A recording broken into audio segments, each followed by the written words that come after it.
won't leave here alive. It's the story of Dinobot the Fierce. Grand warrior carving his way through the frozen wasteland, slaying any and all who oppose him to prove his worth as a warrior.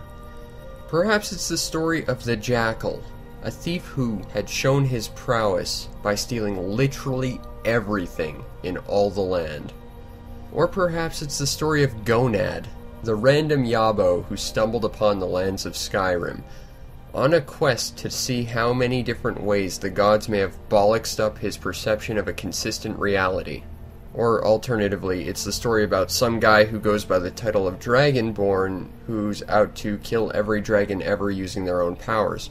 But the great thing is, you can have all of these different adventures and more in the Elder Scrolls Skyrim. Right off the bat, however, is one of the biggest complaints I have about this game. You start off as a prisoner, and yeah, we all know Bethesda has a prisoner fetish, okay. The first 5 minutes of the introduction is you sitting on a cart while 3 random guys around you talk, and just give this massive exposition using a ton of different terminology that, unless you have an in-universe dictionary handy, you're not going to understand what the hell's going on. And look, this sort of weird exposition technique might be able to work if you were trying to set up some sort of weird misdirection story and you wanted to drop some hints early, I guess. But honestly, all this does is serve to confuse the player. Fortunately, after that 5 minutes, a dragon busts in and starts the adventure proper. But that first 5 minutes is really rough to sit through. I would suggest just muting the TV and doing something else. Now, the actual story of Skyrim is kind of bland. You're this guy known as the Dragonborn. Essentially, you have the power of the dragons, who have somehow just remarkably shown up again, and you have to go stop them using your own variation of their powers.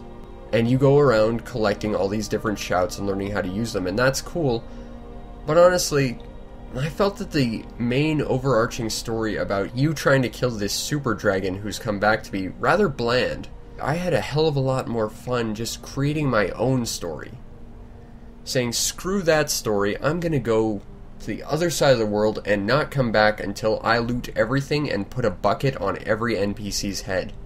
If you plan on getting this game, I would highly suggest you go out of your way to ignore the main story as soon as you get your dragon powers. That way you still have access to the full amount of techniques and abilities that are available to you, but you're not tethered to this rather drab story structure. You can go off and have your own adventure, because that felt a lot more rewarding and fun. The game controls fairly well. They've certainly updated it since the previous release of Oblivion. You can now dual wield pretty much any single-handed weapon as well as magic at the same time. That's a ton of fun, and it really does open up combat with tons of different combinations of spells and weapons. You can't use two-handed swords or dual-wield bows or anything like that, although that would be kind of cool. There's still an insane amount of magic and weapon combinations to try out, so combat is definitely a plus in this game.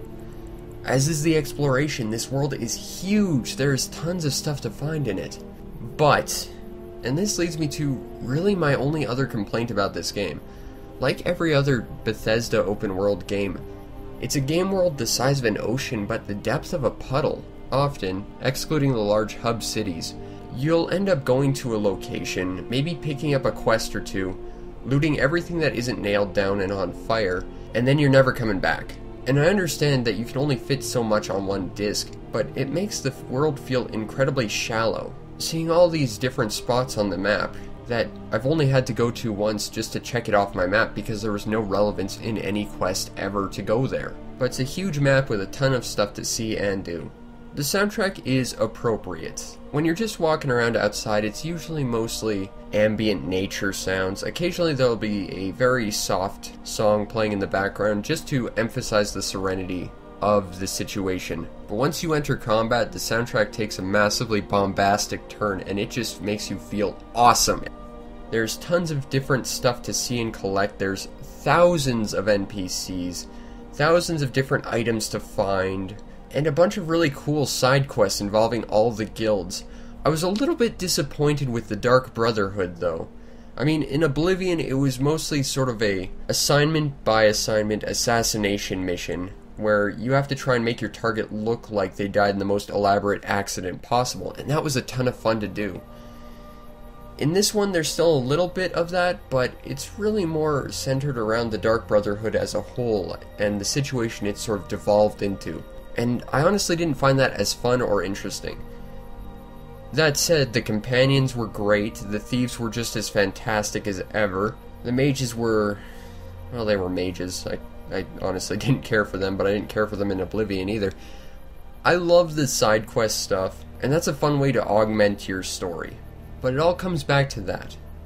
If you're going to play Elder Scrolls Skyrim, you have really got to be willing to pen your own story. Because there is the story of the Dragonborn. And yeah, you can do that. And yeah, it's alright. There's some really cool moments in it. But ultimately, this game is about penning your own story. In this massive environment, exploring dungeons, killing monsters, stealing priceless artifacts, evading traps. This game is a really cool RPG, and it absolutely deserves to be in anyone's collection. It was worth it, brand new at the price I paid, because I got the stupid, expensive collector's edition. I think it was like $250. It's worth it at the minuscule asking price comparatively now. It's a ton of fun, and if you're the kind of person who wants to write their own story or get super lost in a game, you will be spending hours, days, weeks in this game. I should know I have myself. I think last time I looked, I had like over 1,000 hours clocked in this. It's a great game if you love just finding all the different things to do in a game. I really dug the Elder Scrolls Skyrim, and I think if you can play it, you absolutely should. And if that wasn't enough of an endorsement, this game you can be Dinobot. Come on. Well, I got to be Dinobot anyway, that was awesome. And being a vampire doesn't suck half as bad in this game than the last one. And you can avoid vampirism entirely with an alternative buff, which is actually kinda awesome, so... just pick this game up, it's great.